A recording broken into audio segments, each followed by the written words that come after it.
సత్యసాక్షి అనుదిన మన్నా ద్వారా మీ అందరికీ శుభోదయ. నేటి యొక్క దినము ప్రత్యేకముగా మదర్స్ డే, ప్రతి వారు కూడా శుభాకాంక్షలు తెలియజేస్తున్నాను. అలాగే పరలోకం పరిచయలో ఉదయం 9 నుంచి 11 వరకు ప్రత్యేకమైన ఆరాధన ఉంటుంది. ప్రతి వారు సకాలంలో పాల్గొవలసిందిగా కోరుకుంటున్నాను. నేటి యొక్క వాగ్దానము సామెత గ్రంథము 3వ అధ్యాయం 23వ వచనం. నీ మార్గమున నీవు సురక్షితంగా నడిచెదవు, నీ పాదము ఎప్పుడూ త్రొట్టెల్లదు. ప్రియ సహోదరి సహోదరులారా, ఈ దినాన నీ జీవితంలో కొత్త విషయాలను ప్రారంభిస్తున్నావా? కొత్త ఆలోచనతో ఉన్నావా? లేదా దేవుని యొక్క కొరకు నువ్వు ఒక నిర్ణయంతో ముందుకు వెళ్తున్నావా?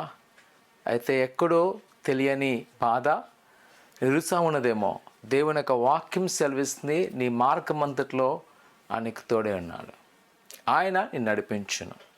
నిజమే, ఈ వాక్య ప్రకారము నువ్వెన్నడూ త్రొట్టెల్లవు.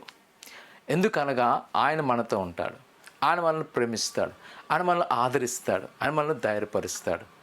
కావున చింతింపక, అధైర్యపడక, ధైర్యముగా నిలబడు.